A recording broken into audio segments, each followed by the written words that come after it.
Assalamualaikum warahmatullahi wabarakatuh. Selamat siang, salam sejahtera Bapak Ibu semuanya. Terima kasih atas waktu yang diluangkan untuk pada hari ini. Saya sangat berterima kasih. Pengimbasan ini merupakan tugas saya sebagai CGP, di mana saya wajib mengimbaskan di modul ini, modul budaya positif kepada Bapak Ibu sekalian.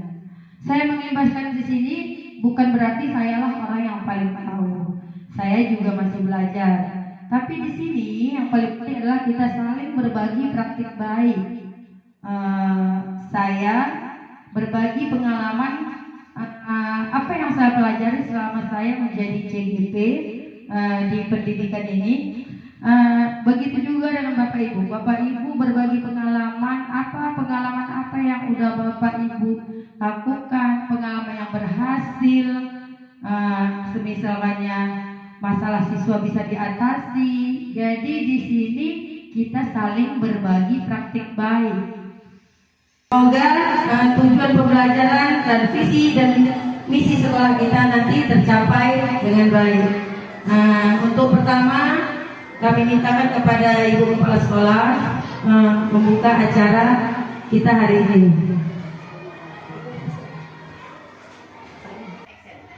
Assalamualaikum warahmatullahi wabarakatuh. Waalaikumsalam warahmatullahi wabarakatuh. Selamat siang dan salam sejahtera bagi kita semua. Sebagai umat beragama, tidak lupa kita mengucapkan puji syukur kepada Allah Subhanahu wa Ta'ala, yang mana pada siang hari ini kita masih diberinya nikmat kesehatan dan kelapangan waktu sehingga dapat berkumpul di kelas ini dalam acara pengimbasan budaya positif yang akan dilakukan oleh Ibu kita Rahmah El Badri. Salat dan salam mari kita diangkat kepada kita Nabi besar Muhammad sallallahu alaihi wasallam. Allahumma sholli ala sayyidina Muhammad. Semoga dengan memperbaik sholawat kita mendapat syafaatnya di umat nanti, amin ya robbal alamin. Bapak Ibu guru yang hadir pada siang hari ini di sini, kegiatan yang akan dilakukan adalah pengimbasan yang akan dilakukan oleh guru kita Rahmah El Badri, yaitu tentang budaya positif.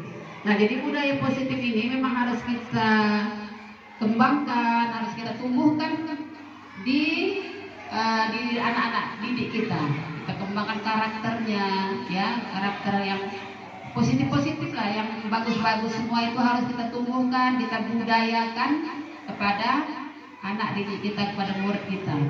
Nah, jadi apa yang dilakukan oleh Ibu guru kita Rahmah El Badri yaitu membagi tadi. Kata Ibu Rahmah El Badri bukan berarti Ibu Rahmah El Badri orang yang paling bisa atau apa, semua bisa di sini.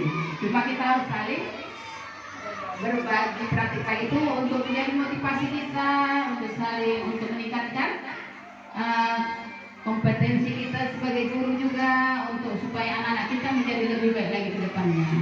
Jadi semoga hal yang dilakukan oleh Ibu Rahmah El Badri menjadi bermanfaat bagi kita semua, ya, bisa bermanfaat bagi kita semua dan kita bisa melaksanakan dengan sebaik-baiknya. Mungkin hanya itulah kata sambutan dari Ibu. Billahi taufiq wal hidayah. Wassalamualaikum warahmatullahi wabarakatuh. Sebelum kita ke materi modul budaya positif, kita kembali lagi ke filosofi pendidikan Ki Hajar Dewantara, di mana pendidikan diartikan sebagai tuntunan dalam hidup. Pendidikan itu menuntun kodrat yang ada pada anak agar mereka dapat mencapai keselamatan dan kebahagiaan yang setinggi-tingginya, baik sebagai manusia, sebagai individu maupun sebagai anggota masyarakat. Guru seharusnya bisa menjadi teladan dalam menuntun siswanya. Guru harus tahu nilai-nilai seorang guru sehingga ia dapat menjalankan perannya dengan baik. Dan berikutnya segitiga restitusi. Ada lagi teori kontrol. Ada lagi yang namanya 5 posisi kontrol guru. Nanti kita jabarkan ya Bapak Ibu satu persatu. Berikutnya teori motivasi. Dan yang terakhir kebutuhan dasar manusia dan keyakinan kelas. Ya, Bapak Ibu, kita lanjut materi budaya positifnya. Apa itu budaya positif? Budaya positif ini akan terwujud jika sekolah itu punya kenyamanan, terciptanya rasa nyaman bagi siswa, disiplin, di mana disiplin itu harusnya datangnya dari diri siswa sendiri, bukan dari pihak luar, termasuk guru, orang tuanya. Dia harus sadar bahwa disiplin dirinya akan membawa kebaikan untuk dirinya sendiri. Guru juga menerapkan segitiga restitusi dalam mengatasi masalah siswa. Segitiga restitusi ini ada 3 tahapan. Pertama, stabilitas, menstabilkan identitas siswa. Kedua, memvalidasi kesalahan mereka. Yang ketiga, baru menuju ke keyakinan kelas. Iya, tentang disiplin positif adalah bentuk kontrol diri, yaitu belajar untuk mengontrol diri agar dapat mencapai satu tujuan mulia berupa nilai-nilai kebajikan universal. Kebajikan universal itulah dia profil pelajar Pancasila: beriman, bertakwa, berakhlak mulia, mandiri, gotong royong, berkebinekaan, dan seterusnya. Jadi, dalam menerapkan disiplin yang positif ini, guru memiliki posisi kontrol. Ya, guru mempunyai 5 posisi kontrol ya Bapak Ibu. Pertama, penghukum. Saya sendiri itu selalu memakai posisi kontrol penghukum. Jadi ini kita nih mau bertobat istilahnya. Boleh menghukum, tapi hukuman itu harus yang positif untuk siswa. Penghukum ini kita langsung menjudge anak itu bersalah. Kamu tak boleh begitu-begitu. Kamu kenapa sampai menangis? Kamu dorong. Anak tidak diberi pembelaan. Kenapa dia melakukan itu? Apa latar belakang dia berbuat salah? Nah, guru sebetulnya harus mengamati atau mencari tahu, berkomunikasi dengan orang tua. Kenapa anak ini misalnya terlambat? Kamu tiap hari terlambat. Kamu berdiri di depan kelas. Itu biasa kita lakukan ya. Nah, itu sebenarnya tidak boleh kita lakukan. Ini bisa menimbulkan trauma bagi siswa, sehingga motivasi dia untuk sekolah itu menjadi menurun. Kedua, pembuat rasa bersalah. Saya sendiri juga pernah ya. Aduh nak, kok gitu? Capek ibu udah. Berulang-ulang ibu bilang, kerjai tugasnya, tapi kamu tidak kerjakan. Kamu tak kasihan sama ibu ya? Itu membuat anak-anak merasa bersalah. Terkadang memang itu hal yang ringan. Anak tidak kita pukul, tapi menyakiti hatinya sendiri, melukai perasaan si anak. Ketiga, posisi kontrol teman. Ini biasanya bagus ya, anak-anak suka di posisi kontrol teman. Tapi ada efek negatifnya. Anak terkadang lupa bahwa ini guru. Karena dia merasa itu adalah temannya, terkadang dia tergantung kepada guru ini tadi. Macam ya, tergantung kepada guru, sehingga dia tidak guru lapor, bu, saya datang terlambat, nggak apa-apa ya bu. Walaupun kita sudah bilang besok kamu jangan lagi ya, besok dibuatnya lagi, karena dia tidak punya rasa takut untuk melakukan itu. Ibu tuh nggak marah itu. Ada yang keempat itu kontrol pemantau. Pemantau itu biasanya dia hanya ya dilihat, diperhatikan, tanpa ada melakukan reaksi atau tindakan apa-apa. Yang kelima, posisi kontrol manajer. Nah, di posisi kontrol manajer inilah yang harus kita lakukan, karena di sini dalam masalah siswa, misalnya masalah disiplin, masalah belajar, masalah kenakalan, kita melakukan segitiga restitusi, di mana dalam proses melakukan segitiga restitusi ini, yang pertama kita menstabilkan identitas, emosinya distabilkan dulu.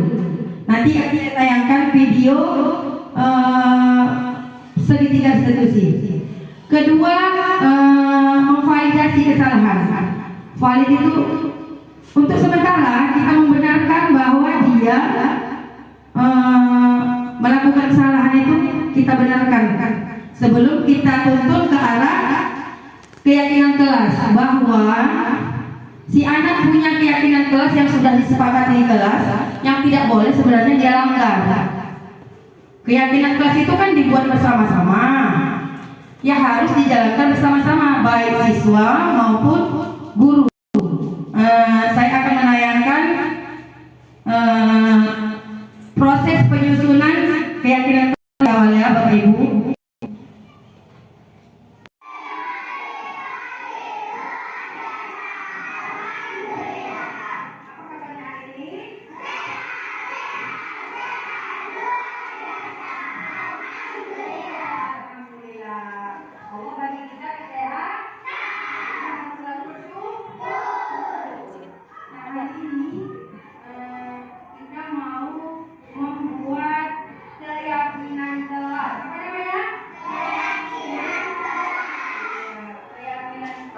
Itu adalah sesuatu atau hal-hal baik yang harus kita lakukan. Hal-hal baik yang harus kita lakukan di supaya kamu jadi anak yang soleh, anak yang baik, anak yang keren, anak yang pintar. Sebelum kita menyusun keyakinan kelas, ibu mau tahu, ibu mau tanya, siapa yang masih ingat Pak?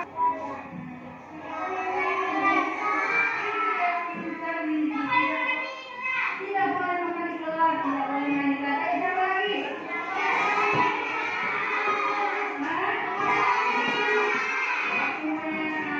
Hidupkan tanya aja ya. Coba bilang. Iya, tidak sesuai. Kalau sesuai itu perbuatan yang apa? Iya, lagi kayak Pak. Iya, pintar, tidak boleh mengangkat sembarangan di kelas. Kalau putih, lupa, Nisa. Iya, tidak boleh terlambat. Harus datang tepat, Pak.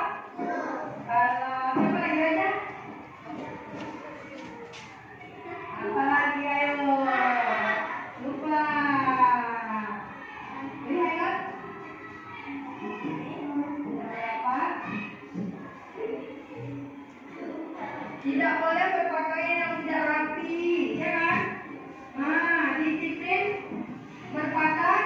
Ya, kalau hari Senin pakai baju apa ya? Ya, Selasa pakai baju apa? Selasa pakai baju apa? Pasti. Kamu pakai baju apa? Oh. Putih. Kalau Jumat pakai baju apa? Karena kita mau potong rok. Iya kan? Iya, pakai dulu. Ya. Peraturan kelas kita tadi mau kita jadikan keyakinan kelas. Ya, kita harus yakin bahwa hal-hal baik itu akan menjadikan kita anak yang soleh, anak yang cerdas, anak yang disiplin. Supaya nanti cita-cita kalian tercapai, jadi anak yang sukses. Dimanapun kita berada, kalau keyakinan kelas itu kita laksanakan, maka orang lain akan suka sama kita. Udah. Tadi siapa yang bilang tadi tidak boleh berkelahi di dalam kelas? Ya,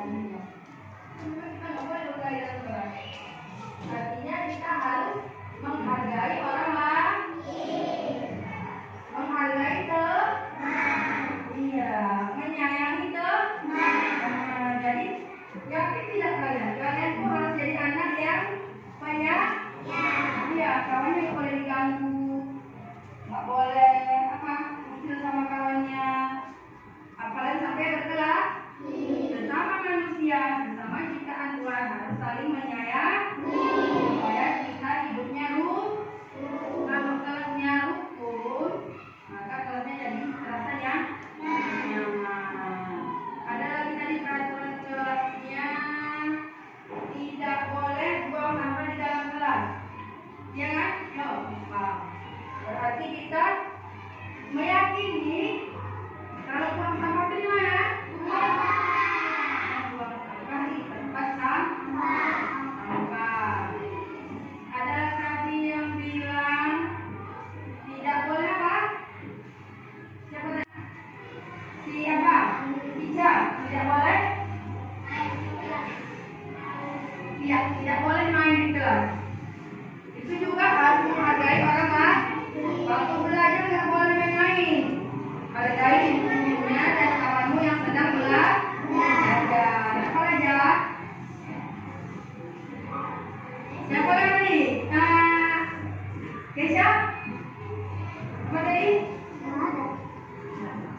Kapan ibu? Ya, anak-anak ibu semua, ibu mau kalian tulis keyakinan kelas yang sudah kita sepakati tadi di kertas warna-warni ini. Mau? Nanti kalau sudah kita tulis kita tempel bersama-sama. Ya. Coba, oke kan dulu ya. Pasti boleh. Ya, ya, kita saja. Yang kecil-kecil kan nah.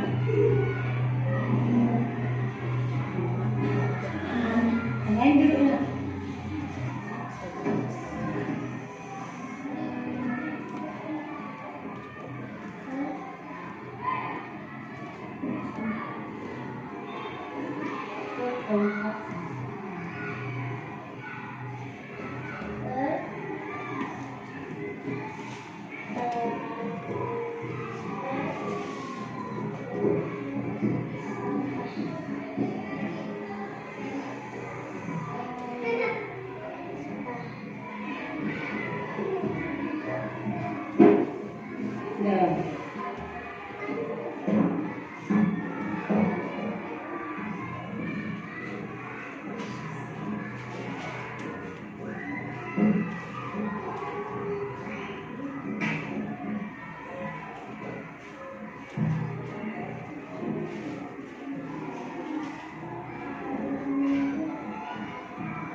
Oh, buat menyayangi teman aja? Jangan.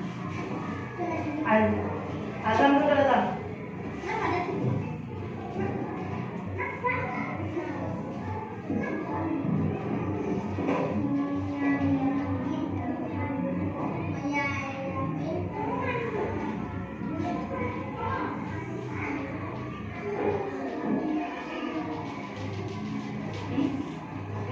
Menyayangi teman di bawah.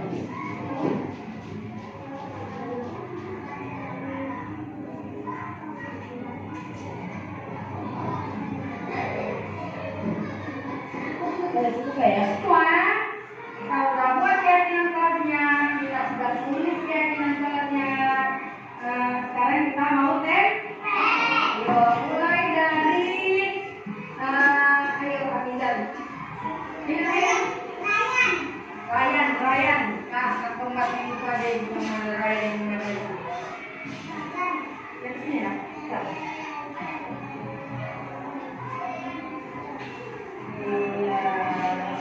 Ayo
nomor kepada nomor ya. Ayo ini ya, berpakaian rapi. Datang tepat waktu. Berbicara sopan.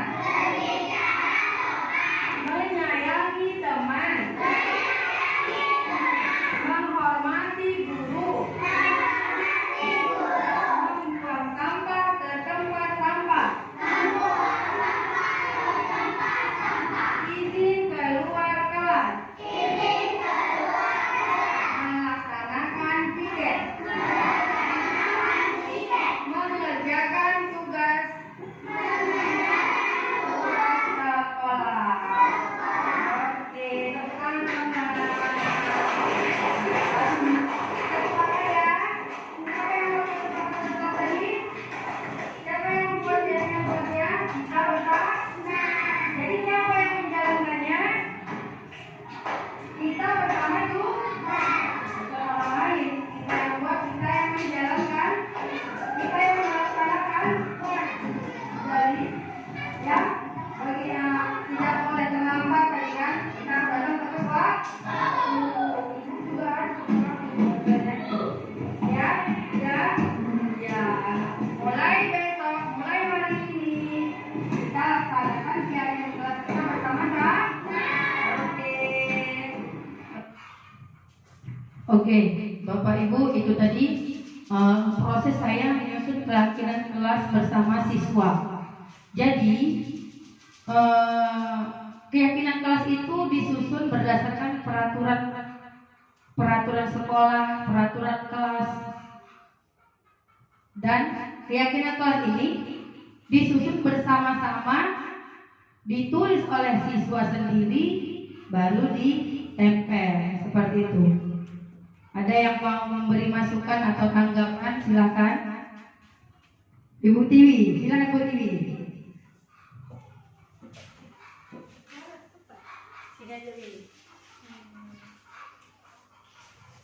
Kalau ada yang kurang, boleh Bapak Ibu guru yang lain menambahkan bagaimana supaya dalam menyusun keyakinan kelas ini lebih menarik lagi ya. Terima kasih untuk Bu Rahmah. Sedikit pertanyaan dari saya Bu tentang peraturan dan keyakinan kelas. Nah di sini saya mau bertanya, apa perbedaan peraturan kelas dan keyakinan di kelas? Iya. Terus apa pentingnya untuk siswa? Itu saja. Terima kasih. Iya, terima kasih Bu Tiwi. Apa perbedaan antara keyakinan kelas dan peraturan kelas? Peraturan kelas itu biasanya disusun oleh ibu guru dan bapak guru sendiri tanpa ada kesepakatan kepada siswa. Sedangkan keyakinan kelas dia disusun berdasarkan musyawarah bersama.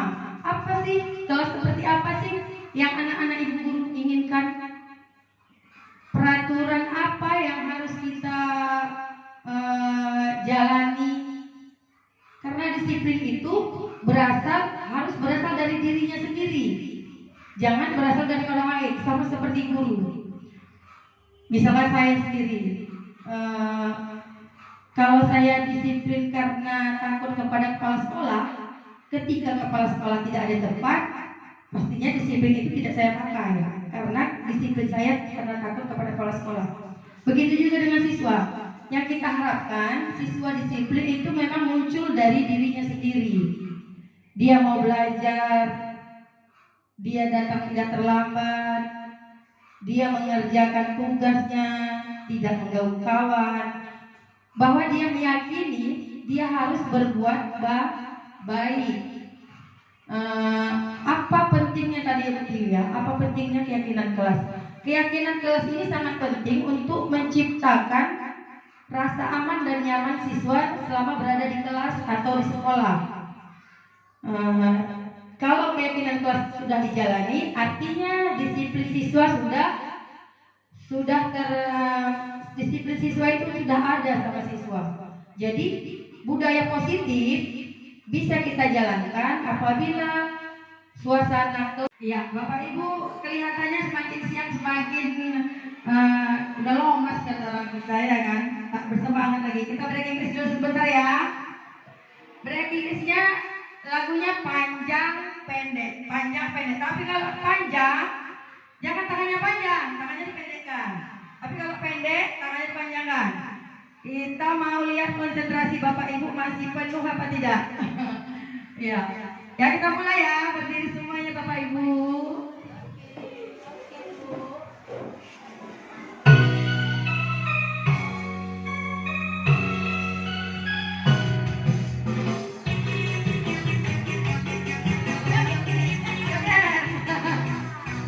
Panjang, panjang, panjang, pendek, panjang, panjang, panjang, pendek, pendek. Awas pakai itu video. Panjang, pendek, ayo.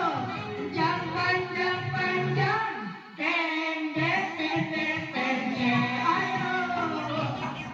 Panjang, panjang, panjang, ayo mana? Iya. Panjang, panjang, pendek, pendek, pendek. Panjang, pendek, ayo. Panjang, pendek, panjang, panjang, panjang, pendek, pendek, panjang, ayo. Udah bisa ya Bapak Ibu ya? Kita ulangi ya. Hanya Ibu salah keluar dulu. Action lah. Kita ulang sekali lagi ya Bapak Ibu, biar fresh. Yo, joget.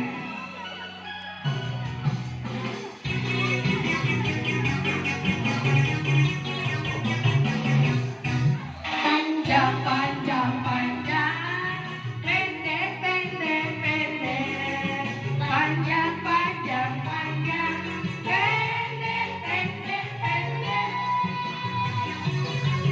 panjang, pendek, panjang, pendek, panjang, panjang, pendek, pendek, panjang. Panjang, panjang, ayo. Pendek, pendek, pendek. Panjang, panjang, panjang. Pendek, pendek, pendek. Panjang, pendek. Panjang, pendek. Panjang, panjang, panjang. Pendek, pendek, panjang.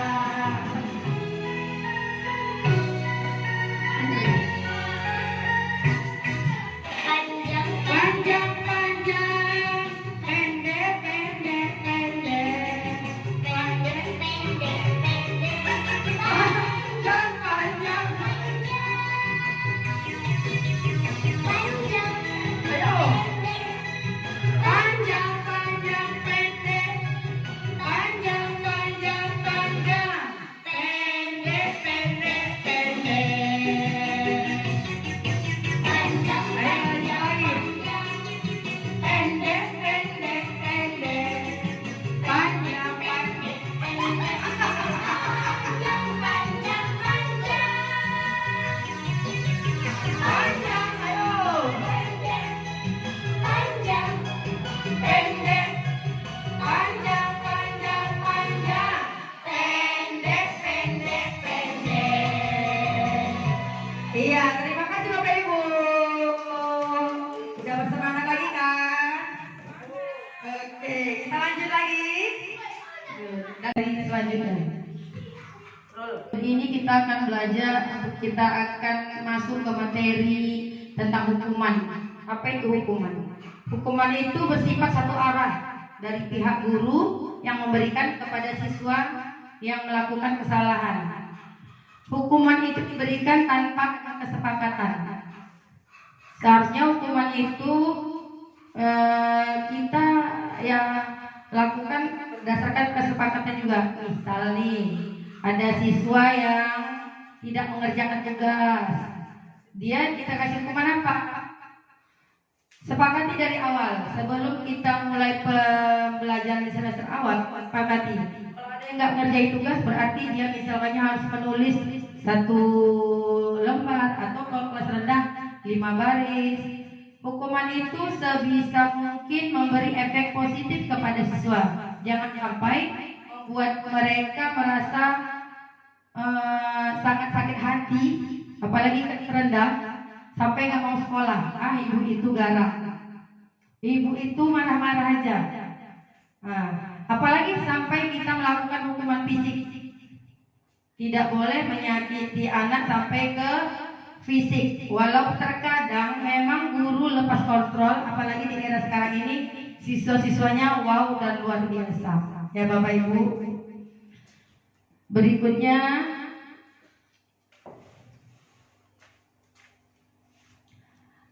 ini ada 3 teori motivasi. Pertama,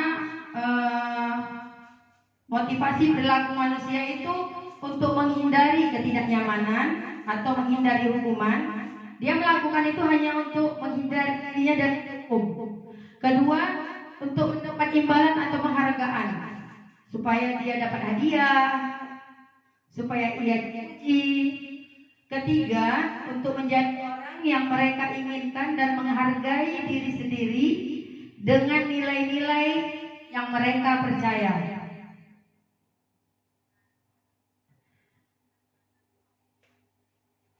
Selanjutnya, restitusi. Apa itu restitusi?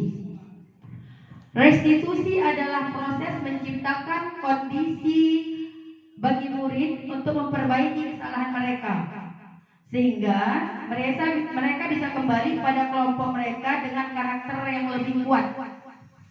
Restitusi juga merupakan proses kolaboratif yang mengajarkan murid untuk mencari solusi dari masalahnya sendiri. Dia bisa menemukan solusi, dia menjalankannya, sehingga dia nyaman dan orang yang bermasalah dengan dia juga merasa nyaman. Tidak ada yang merasa dirugikan di sini. Ada 3 tahapan dalam melakukan segitiga restitusi. Tadi saya ulang-ulang. Pertama, menstabilkan identitas. Kedua, validasi kesalahan. Ketiga, menanyakan keyakinan kelas. Menstabilkan identitas ini, di awal kalau kita interogasi anak-anak, dia akan marah dan meledak-ledak. Saat seseorang marah, kita jangan memberi komentar yang bisa membuat dia semakin marah. Begitu juga dengan kita. Kalau kita pun lagi marah, ada orang yang menasihati, itu biasanya nggak masuk itu, keluar. Karena kita merasa diri kita benar. Apa yang kita lakukan itu memang benar. Apapun yang orang lain katakan tidak akan bisa sampai. Kedua, validasi kesalahan. Untuk sementara kita membenarkan bahwa mereka melakukan itu untuk menjaga dirinya, membela harga dirinya. Jadi kita memahami posisi dia saat itu, bahwa ia melakukan itu memang punya alasan yang besar, alasan mengapa ia melakukan kesalahan itu. Yang ketiga, menanyakan keyakinan kelas. Menanyakan kembali, keyakinan kelas kita apa sih, Nak? Kenapa kamu berlaku seperti itu? Mengapa kamu melanggar keyakinan kelas kita? Sehingga dia tersadar bahwa yang mereka lakukan itu tidak cocok dengan keyakinan kelas yang sudah disepakati, dan tidak cocok sebenarnya untuk prinsipnya, tidak cocok, tidak akan bisa membuat karakter dia semakin baik. Saya akan menampilkan video saat saya melakukan segitiga restitusi, ya Bapak Ibu.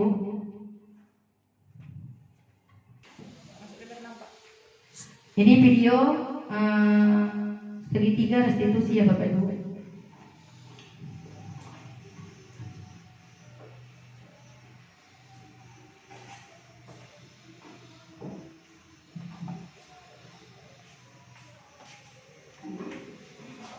Nah, Ya Bu, tadi saya menurut Abang nih jatuh. Saya kesel, marah Bu. Masa sih dia menuduh saya ngecek ulangan matematika? Kamu marah. Ya. Terus apa yang kamu lakukan? Saya dorong dah Bu, terus jatuh. Ibu tahu kamu melakukan itu tapi kamu punya alasan bukan? Iya Bu, saya tidak suka dituduh melakukan apa yang tidak saya lakukan. Saya marah Bu, apalagi dituduh contoh. Tapi alhamdulillah Pak Bu, untungnya dia tidak apa-apa Bu. Dia tidak sampai terluka.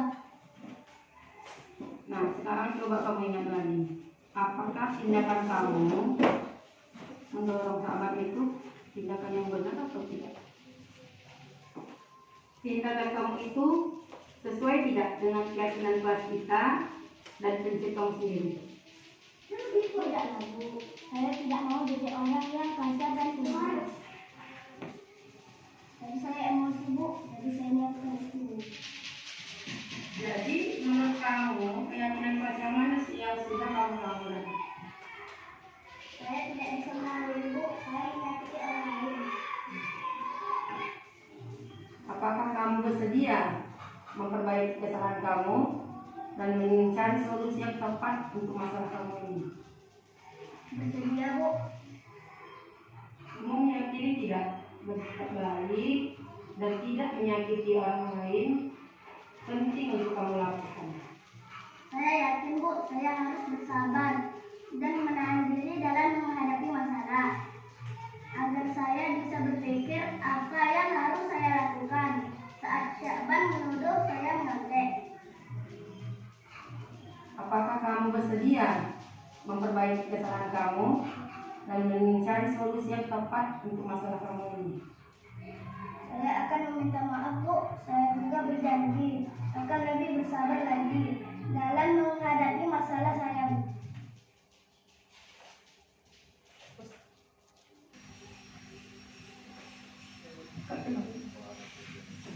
Iya. Dalam melakukan segitiga restitusi, kita memakai pendekatan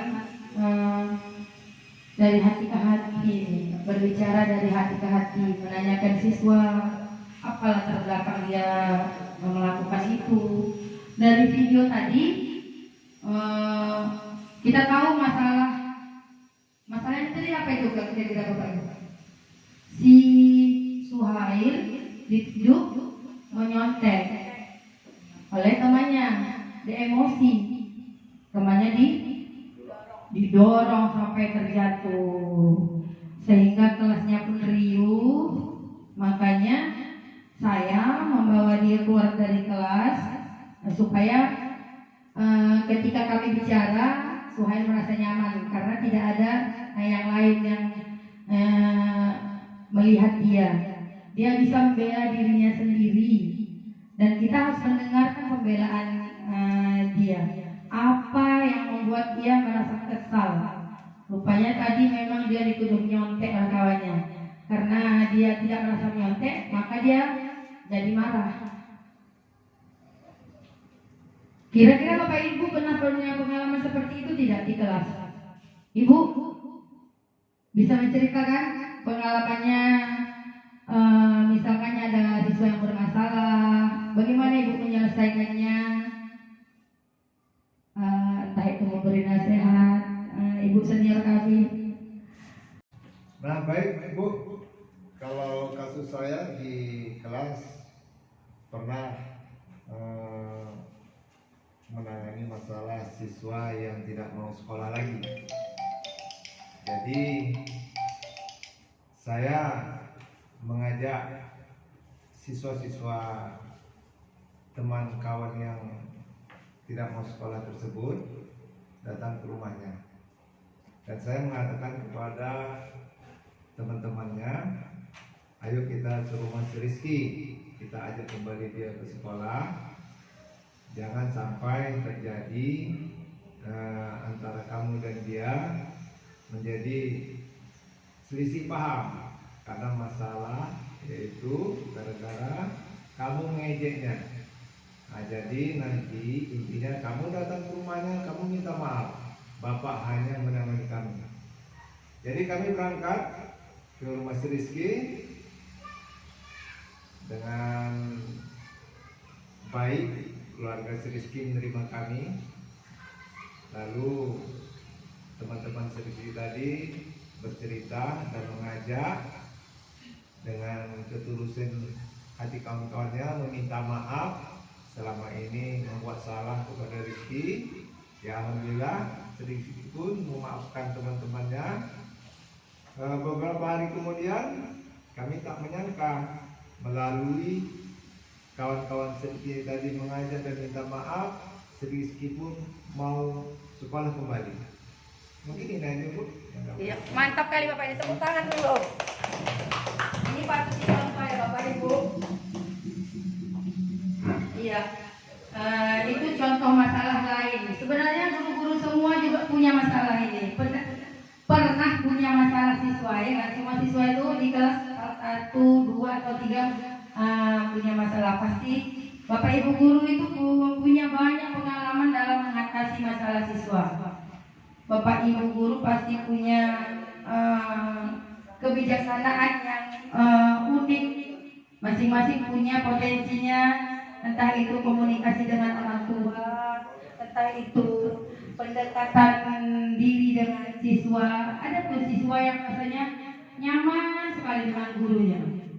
Ya, kalau gurunya nggak datang, ibu kemana? Ditelepon ibunya. Ada guru yang memang karismatik, segan siswa lihatnya, bukan takut ya Bapak Ibu. Nah di sini di tahap ini kita berbagi. Saya dari di awal saya sudah bilang bahwa di sini saya bukan menggurui, saya bukan mau mengajari, tapi saling berbagi praktik baik.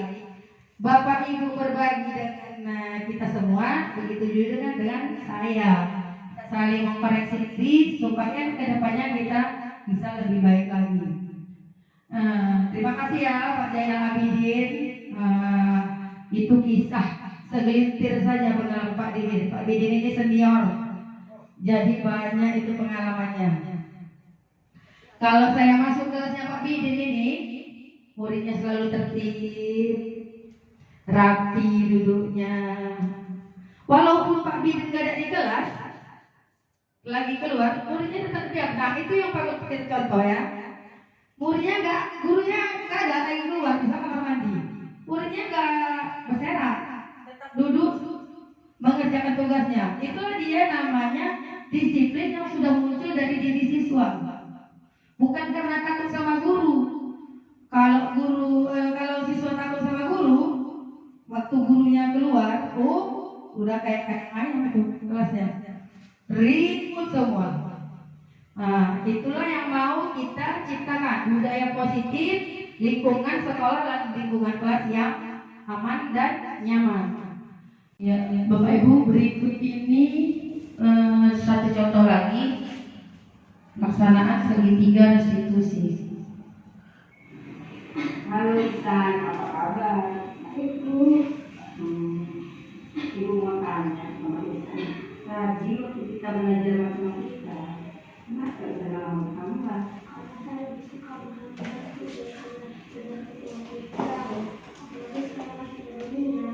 Oh, jadi Isan tadi nama apa? Udah berbola. Isan suka main bola. Oh, jadi Isan suka menggambar ya? Ibu suka menggambar. Tapi ibu namanya bukan bola, ibu namanya bola. Tapi akhir-akhir ini mulai matematika selain menggambar, kita juga belajar matematika ya. Oh iya, kamu bahagia ya kalau menggambar? Bagus. Gambar kamu juga bagus, ibu lihat keren. Nah sekarang mari kita bicara tentang keyakinan kelas. Apa yang kamu percaya? Menurut kamu hal apa yang kamu lakukan?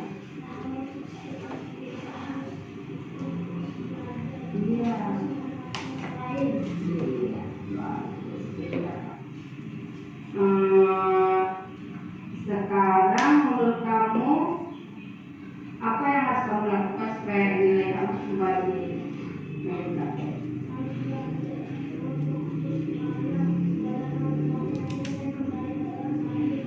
Oh iya bagus. Kalau begitu untuk ulangan matematika yang tadi, kamu mau kerjakannya? Aku ya. Nanti ibu suruh kamu menggambar menggambar bola sesuai dengan angka yang ibu tuliskan di kertas ulanganmu. Oke bu. Kamu mau? Mau. Oke. Nanti kamu gambar yang bagus bolanya ya? Ibu. Iya.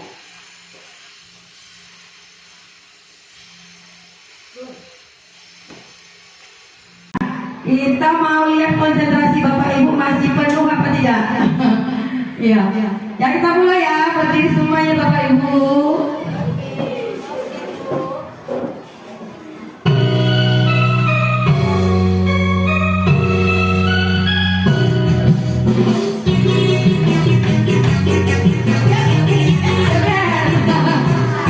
Panjang, panjang, panjang. Pendek, pendek, pendek. Panjang, panjang, panjang.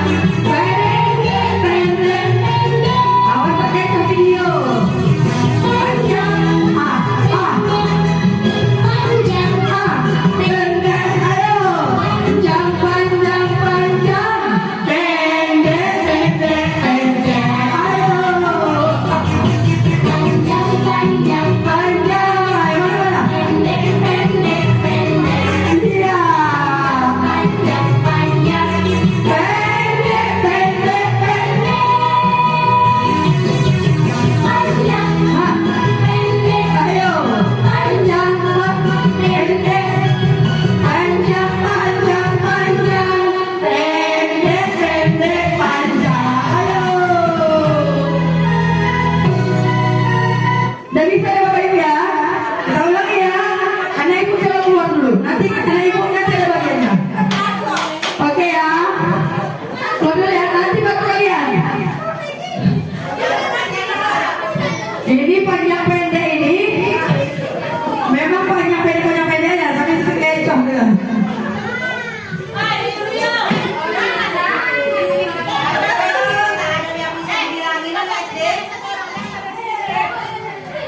Dan kamera saya dulu. Kita ulangi. Sudah. Kita ulangi sekali lagi ya Bapak Ibu, biar fresh. Yo, joget.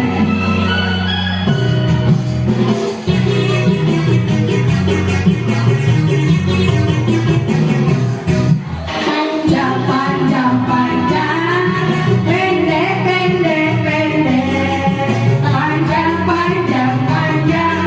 Pendek, pendek, pendek.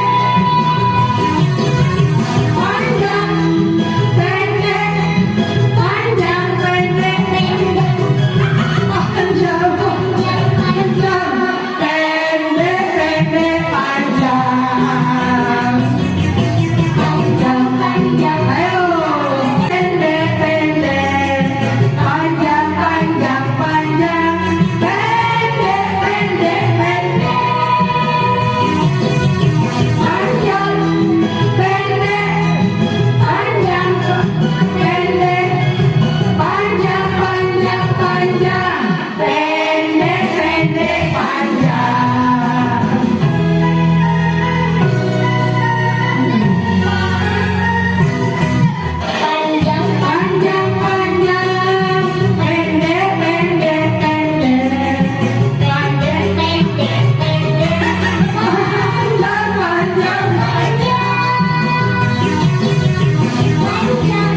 Udah, sampai sini aja dulu. Panjang pendek. Sampai panjang pendek. Ya, itu aja siapa yang suka panjang.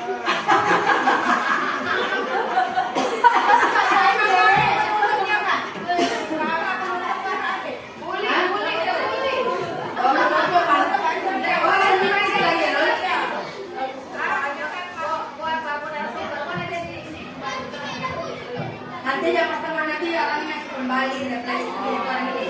Itu aja ya Bu ya. Ini hanya ambil pembuka, breaking ice, penutup gitu aja.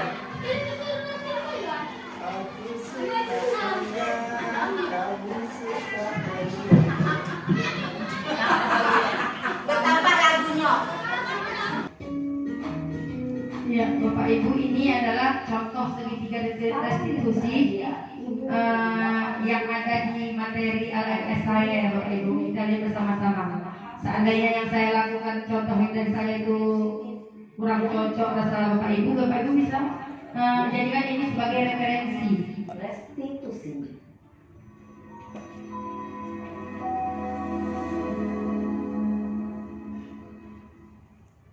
Restitusi dikembangkan oleh pakar pendidikan Diane Gosling berlandaskan pada teori kontrol Dr. William Gleiser. Segitiga restitusi adalah suatu proses dialog yang dijalankan oleh guru atau orang tua agar dapat menghasilkan murid yang mandiri dan bertanggung jawab. Pada saat guru di posisi manajer, aspek yang dikembangkan pada murid adalah motivasi intrinsik, sehingga penanaman nilai-nilai kebajikan dapat tumbuh dan berkembang menjadi suatu kebiasaan positif yang akhirnya membentuk karakter murid.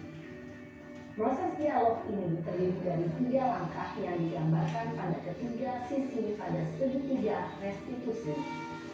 Sisi pertama adalah menstabilkan identitas.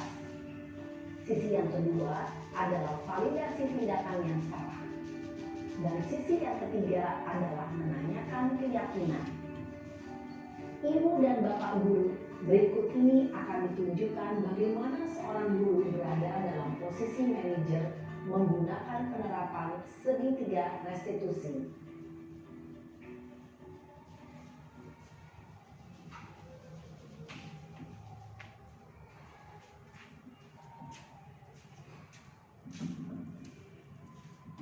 Siang Sarah. Siang Pak. Sudah lama nggak ketemu Sarah? Kenapa hari ini ada di sini? Kesel Pak, kesel banget. Masa aku dikatain tukang fitnah Pak? Ya aku marah lah. Aku balik katain Eka di depan kelas. Kesel banget. Oh begitu. Ya pasti kamu marah dan kesal. Bapak juga akan marah apabila ada yang menuduh Bapak seperti itu. Kemudian pada saat itu kamu mau melakukan apa? Ya saya langsung ngatain Eka lah Pak. Kesel banget. Saya bentak-bentak dia di depan teman-teman lain. Oh begitu. Pasti kamu melakukan seperti itu karena suatu alasan tertentu bukan? Iyalah, masa saya diam saja Pak? Ya saya bela diri lah. Masa saya dituduh tukang fitnah? Ya wajarlah. Mempertahankan harga diri itu sesuatu yang penting buat kamu. Untung kamu tidak bertindak lebih gegabah lagi. Hanya membentak-bentak. Iya Pak. Untung saya masih bersabar dan hanya membentak saja. Sudah gemes padahal. Saya pasti bela diri lah. Ya pasti ya. Tapi kamu memilih untuk tetap bertahan dan bersabar. Kamu memilih untuk tidak berbuat lebih parah lagi bukan? Iya. Nah, sekarang coba kita lihat lagi tindakan kamu yang bentak-bentak Eka di kelas. Tindakan kamu itu kira-kira sesuai dengan keyakinan kelas atau prinsip kamu tidak? Enggak lah Pak. Capek Pak jadi pemarah. Jadi keyakinan atau prinsip mana yang kurang sesuai dengan keinginan kamu? Ya, saya sebenarnya sangat menghargai orang lain. Mungkin saat itu saya menjadi emosi. Jadi tidak menunjukkan sikap itu. Kamu meyakini tidak? Menghargai orang lain itu penting buat kamu. Yakinlah Pak. Iya, setuju. Kita harus saling menghargai. Namun, ada juga keyakinan yang kita sepakati yang perlu kita jalankan apabila kita sedang marah, bukan? Ya, saya bisa lebih proaktif. Mulai dengan diri sendiri. Saya bisa jadi lebih sabar, mengambil waktu jeda untuk berpikir mau apa selanjutnya. Kira-kira kamu bersedia memperbaiki masalah ini tidak? Bersedia, Pak. Kalau kamu memperbaiki masalah ini, kamu akan menjadi orang seperti apa? Saya akan menjadi orang yang bertanggung jawab kali ya, Pak. Dan senantiasa proaktif. Iya, menurut kamu bagaimana rasanya menjadi orang seperti itu? Ya nyaman lah, bangga bisa bersabar dan menahan diri. Baiklah kalau begitu. Yuk kita pikirkan bagaimana memperbaiki masalah ini.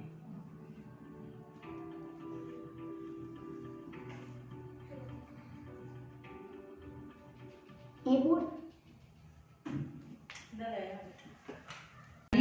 Pengimbasan kita hari ini. Bapak Ibu, siapa yang mau mewakili maju ke depan? Oh, Bu Siti, silakan.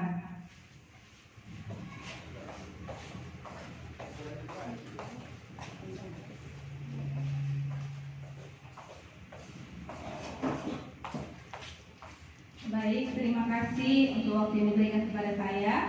Nah, refleksi yang saya dapatkan dari penyampaian yang telah disampaikan oleh Ibu Rahma El Badri ada beberapa hal. Yang pertama itu masalah keyakinan kelas. Keyakinan kelas itu ternyata dibuat dan disepakati bersama-sama dengan siswa. Kemudian kesepakatan kelas itu dilaksanakan bersama-sama guru dan siswa. Kemudian untuk hal yang kedua yang saya dapatkan dari pengimbasan hari ini itu masalah disiplin, bahwa disiplin itu memang harus datang dari diri kita sendiri. Kemudian juga hal yang ketiga, guru dalam menerapkan segitiga restitusi itu dalam mengatasi masalah siswa, guru harus melibatkan siswa dan memfokuskan siswa untuk berubah ke arah yang positif, ke arah yang lebih baik lagi, itu atas dasar dari kemauan diri siswa sendiri. Jadi kita sebagai guru hanya memfasilitasi dan mengarahkan siswa terhadap masalah yang dihadapinya. Saya rasa cukup itu. Terima kasih. Terima kasih Bu Rahma, mantap sekali. Dengan selesainya sesi refleksi tadi yang dibawakan oleh Ibu Rahma dan Ibu Tiwi, jadi selesailah acara pengimbasan kita hari ini. Semoga apa yang kita dapatkan hari ini bermanfaat bagi kita sekolah dan siswa kita, bisa kita aplikasikan bersama-sama. Kita saling berbagi dan saling memotivasi untuk kemajuan sekolah dan anak-anak didik kita. Jika ada kata-kata yang salah, saya mohon maaf. Terima kasih yang sebesar-besarnya atas kehadiran Bapak Ibu semua. Assalamualaikum warahmatullahi wabarakatuh. Waalaikumsalam warahmatullahi wabarakatuh.